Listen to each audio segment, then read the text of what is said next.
Welcome now to this video. It is Fog City on my windows right now. I can't see shit. Welcome to this video. This is gonna be a late night driving around with no real destination session with my foggy ass windows because I live in Florida and Florida has a lot of humidity. But I have my defogger on, but I don't feel like it's even doing fucking anything currently. There's the reason. Anyway, so in this video, I kind of want to talk about something that I kind of noticed. These windows, please, for the love of God, let me try turning up the AC all the way. I want to talk about something that I noticed a while ago, but I want to talk about it. I want to bring it up and see if there's other anti-dominant people who can relate to this, who, you know, you have to have dabbled in drugs, specifically marijuana, in order to give input on this. But I think it's so fascinating because I noticed that with myself and another anti-dominant friend, we had a discussion about this a while back. The difference between how we experience being high on marijuana versus how other people tend to experience being high on marijuana. And what's so fascinating about it is that it really kind of boils down to the way that the anti-dominant mind kind of works, versus how most of the world's minds kind of work. And what I mean by that is to say that with an anti-dominant mind, with an introverted intuitive mind, dominant, in order for you to even have like thoughts, essentially, your subconscious and your conscious mind have to have excellent communication with one another, right? They need to be in absolute perfect harmony with one another. And the way that this kind of manifests, I feel like this defogging is not doing anything. So let me try lowering the window just a little bit, see if maybe some of that outside air can help with defogging.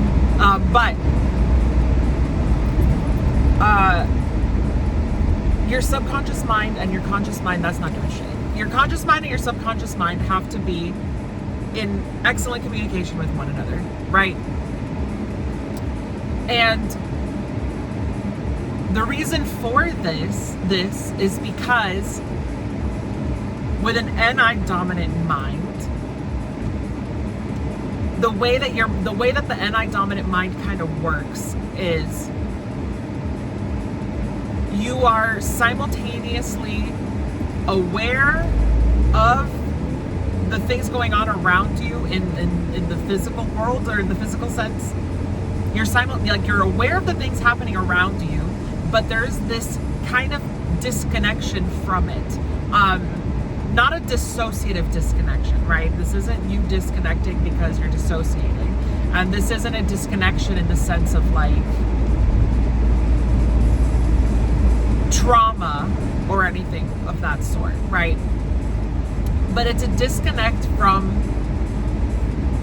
it's like you exist in two planes. Like, let me explain it to you. I'm gonna explain this first before I dive into anything else, because it's so important to understand what I'm talking about here in order to understand the way that marijuana affects the mind when your mind works in this capacity. But anti-dominance, the existence of anti-dominance, what it feels like to be anti-dominant, a way that it can feel like. I'm not gonna say that this works for everybody. This is how I experience things, but I know that other anti-dominants can relate simply because of just how anti-dominance kind of works, right? So for me personally, it's like I exist in these two realms simultaneously. of the subconscious mind and the conscious mind at the same time. When I'm sober, right? And that's a very important distinction.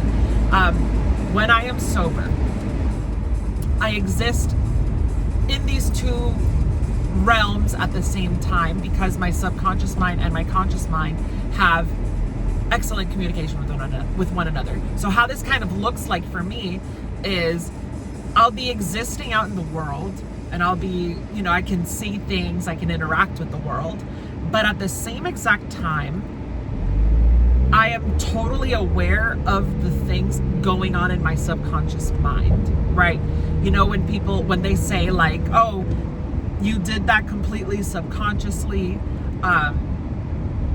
and you weren't even aware that you were doing something because you were operating subconsciously, right?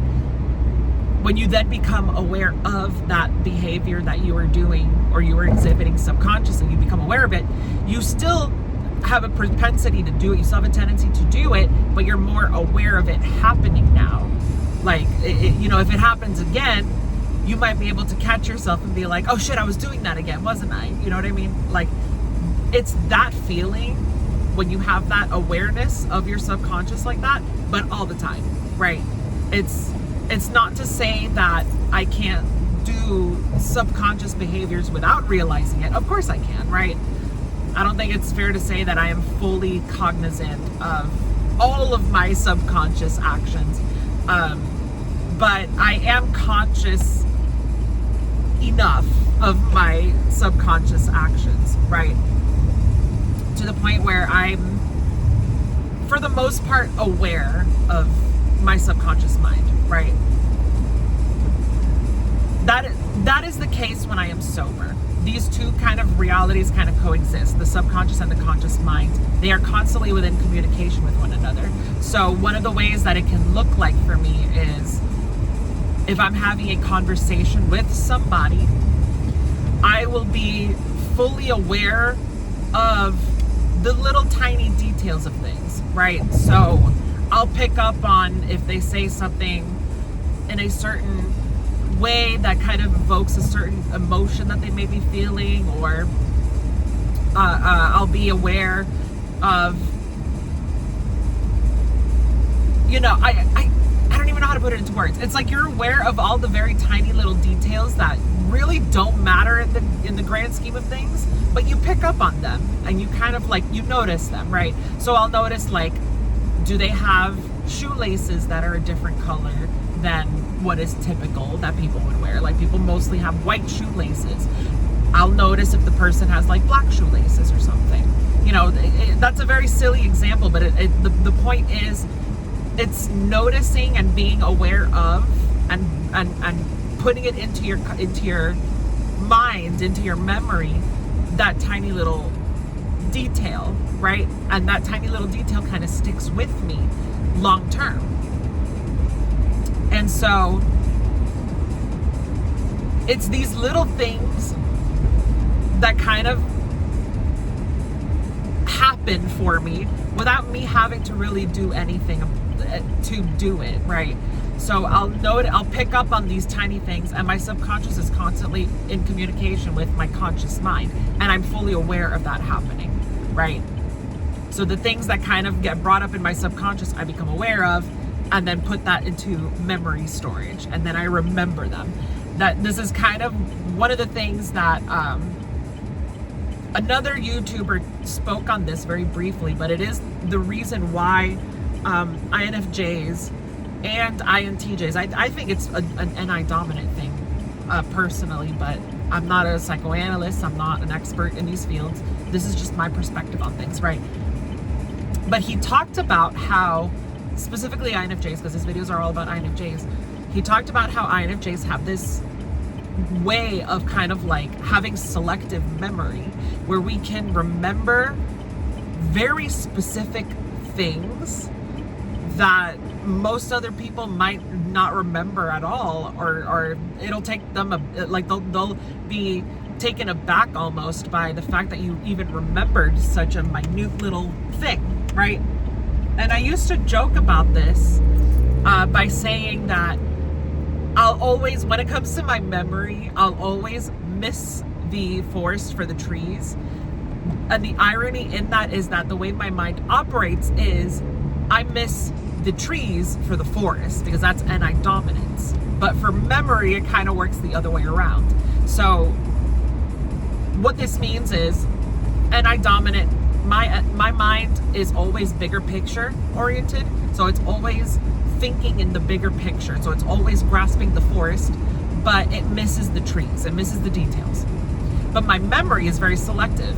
It misses the entire forest for the trees. And how this looks like for me with my memory is I will remember what a person wore to, let's say we're going out for someone's birthday, right? And we go to a K-pop place to eat first, and then we go watch a movie, and then we go bowling after we watch the movie, and then we all kind of go home, right? Let's say that that's the night. I will remember what people wore, very specific outfits that a person might have worn, or very specific articles of clothing that a person might have worn. I'll remember that kind of detail. I'll remember what a person ate down to the very specifics. If they ordered it with no tomatoes, if they ordered it with a certain substitution, I'll remember that kind of specific detail. I will remember the way that the movie ticket looked like. I'll remember what the ticket itself, the appearance of it physically looked like. I will remember if I happened to glance at the moon when we were outside, in transition from the movie to driving to the bowling theater, to the bowling alley. If I happened to see the moon, I'll remember what the moon looked like. I'll remember what phase it was in. I'll remember those kind of details, right? But I won't really remember the bigger things. I won't remember what movie we saw. I won't remember which bowling alley we went to. I'll probably remember the restaurant we ate at simply because I'll remember the food and the order, but it's through association. If it's a restaurant that I had never been to, if it's a K-pop place that I had never gone to before, then I'm not going to remember what K-pop place it was, right? Most likely. And it's the fact that my memory works in this kind of capacity is really how my subconscious mind and my conscious mind are in communication with one another, because I'll notice these things and it's like my subconscious mind will pick up on them, right? In the sense of I wasn't looking for those details. I wasn't scoping them out to remember these details. It just so happened to be that when I noticed these things, when I noticed the outfit, when I noticed the ticket, when I noticed the moon outside, when I noticed these things, it's like it just got locked into my memory for some reason. But I don't actively do that in the moment. It's not like in the moment I'm thinking, this is gonna be in my memory bank forever, right? I don't know if it is or if it isn't, but it more often than not, a tiny little detail like that will be logged into my memory forever, right? And this is kind of how it operates when I'm sober. My memory works the same way when I'm high, but when I'm sober, it's like my subconscious and my conscious mind are constantly in communication with one another. They coexist instead of it being the conscious taking complete control and then the subconscious kind of taking a backseat to the conscious. For me, it's they kind of coexist with each other, right? Now, when I'm high, that's when things change. That's when there is a coexister or there's a primary function or a primary thing, and the other one kind of takes a backseat to the one that's primary, right? So if I am hanging out with friends and I'm not in my head, if I'm high but I'm like a good high, I'm like a chill high and I'm not in my head or paranoid or anything, my conscious is fully aware and fully on display. This is not to say that my subconscious stops acting. It does, but it takes a backseat, right? If my conscious is the driver. However, if my subconscious decides to become the driver, then my conscious takes a backseat, right? So I flip between the two. So what this looks like when I'm high is basically, I'll still do the same thing. I'll still notice the tiny things, or I'll still like whatever. but I will lose the awareness of the other one. So if I'm sober and I'm looking at the moon and I'm in my subconscious mind noticing the moon, I'm still very much aware of what's going on around me. I'm still very much aware of the conversation that's taking place, for example. I'm still very much aware if we're driving in a car. I'm very much aware of my personal space. If something touches my hand or, whatever, I'm still very much aware of these things. But when I'm high, when I start doing that subconscious thing, like I'm looking at the moon, my conscious takes a back seat. And then I completely lose myself in the thought of the moon, and I become almost unaware of the things happening around me until something snaps me back into reality, and it snaps me back into my conscious mind. Then my subconscious goes away, and I'm no longer aware of like those tiny things in a conscious sense. I'm still aware of them. I still acknowledge these things, but they're not coming from a truly subconscious place. It's more coming from a conscious decision place, if that makes sense. Yeah. Anyway, I just thought that was a very interesting thing. Oh yeah, sorry, I almost forgot the whole point. Sorry, it is midnight currently. I'm a little bit tired. My brain is all over the place. To tie this back home, right?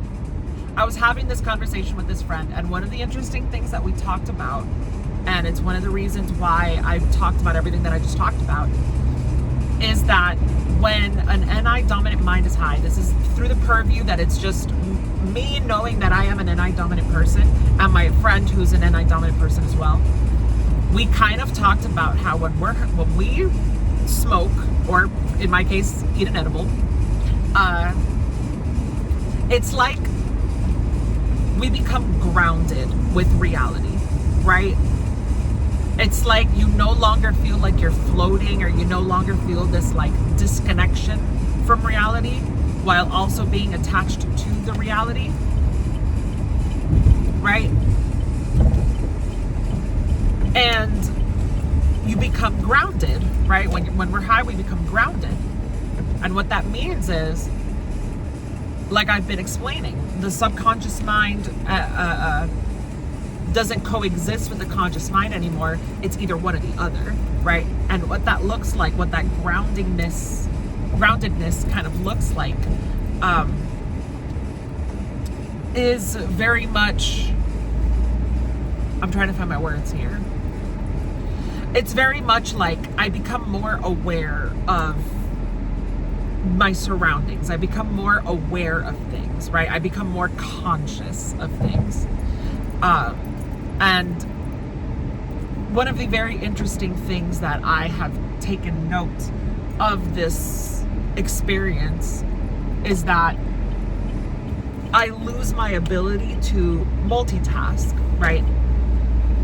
So, for example, I have known people who, even when sober, this is even more the case when they're high, but even when they're sober, they find it very difficult to, I'll use this as an example. They found it very difficult to simultaneously hold a conversation with me while at the same time texting somebody on their phone, right?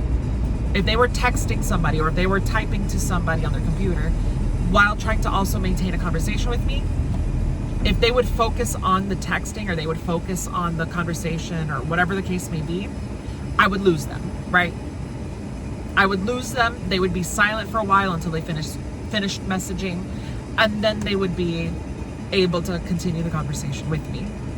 Whereas with me, I'm able to do both at the same time, right? It's not like I'm actively doing both simultaneously, like, yeah, I'm having a conversation with you right now, and I'm texting this person at the same time, having two completely different thoughts going on at the same time. No, the way that I multitask it is I pick and choose what to become a little bit more aware of and what to become more subconsciously aware of. But because my subconscious and my conscious mind kind of work simultaneously, and they have a lot of excellent communication with one another, even if I'm not actively listening to the person speaking, and I'm more focused on what I'm trying to type if I'm texting, my subconscious mind will pick up on what they said. And all I have to do is just recall what they said, right? So I'll hear the words that they're saying, and then I'll finish texting or finish typing what I wanted to type. And then I'll sit there in a second and remember, okay, the context of the conversation, we're talking about this thing. Okay, so I know what they said. They said this thing. Like, I don't know how to explain that process without sounding like I'm crazy, but that's how it works for me, right? And I'm able to hold the conversation because I'm able to give an answer back. Because my subconscious mind and my conscious mind work in tandem. And this is, okay, this is a very side note, and I have to, because this gives so much like meat to this.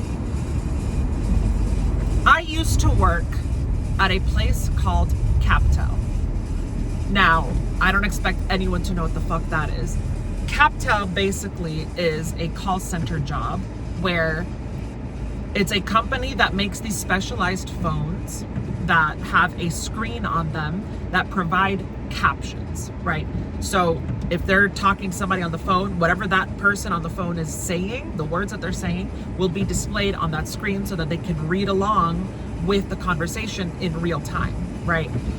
And the way that those captions kind of happen is us at the call center would provide those captions, right? They kind of changed how things work. It's now mostly bots that do the captions, of course. But back in my day, back in my day, we had to provide those captions ourselves, right? It was human beings were providing those captions. And the way that we did it was basically we would tune into the phone call live, and as the person was speaking, we would be repeating what they would say into our computers using voice to text technology or whatever, I don't know, using a program called Dragon, right? And basically, yeah, we would repeat the words. We would have to do so in a very monotone, robotic fashion so that the computer can understand what we're saying. And it would display the captions. And if there were any errors or anything, we would have to fix them. Whatever, you get the point, right?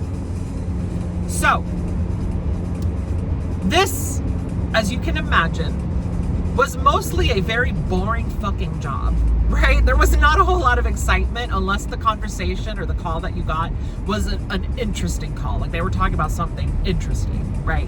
Which was not often at all. Most of the time, because the phones were designed for deaf and hard of hearing people, most of the time you're getting calls from old people. And most of those calls were just like, you know, appointment reminders for doctor's visits, or your medications are ready for pickup, or stuff like that, you know, stuff that old people do, basically. Or they call their friends. But they were very boring calls. So it wasn't, I almost feel like I had a cheat code being able to do this, because I don't know if other people were able to do this.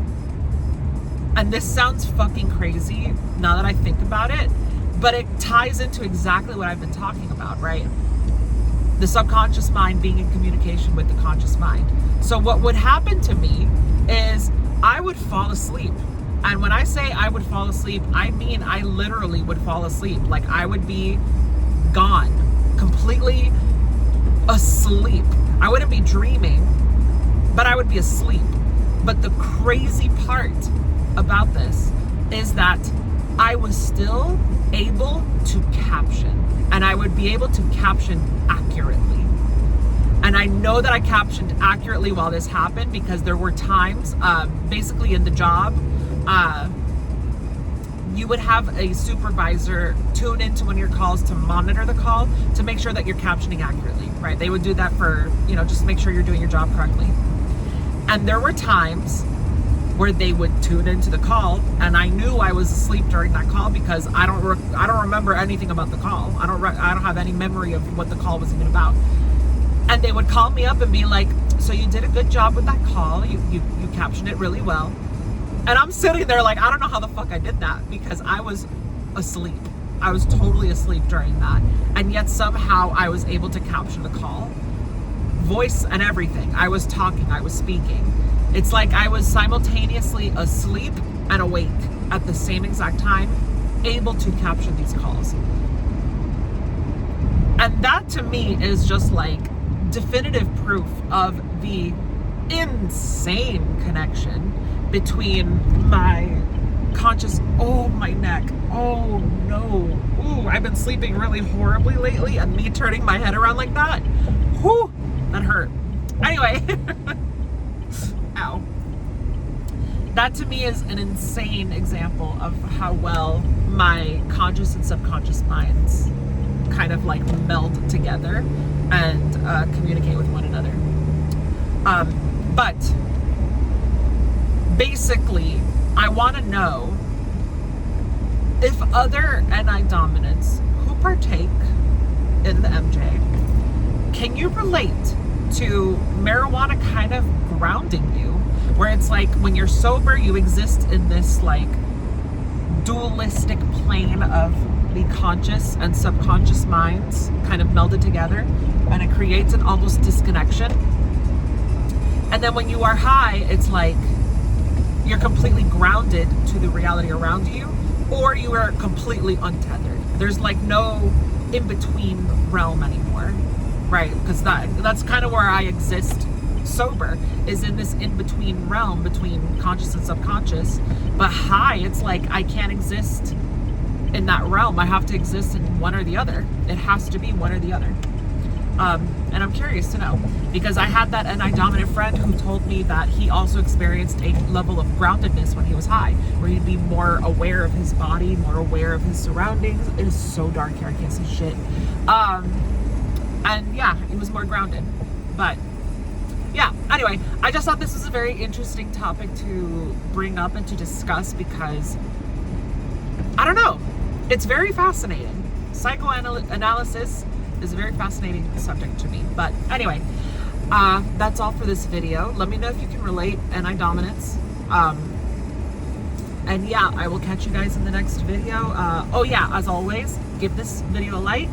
Up, down, left, right, pink and blue, Dances Revolution, wherever that subscribe button is for you. And yeah, I will catch you guys in the next video. Bye.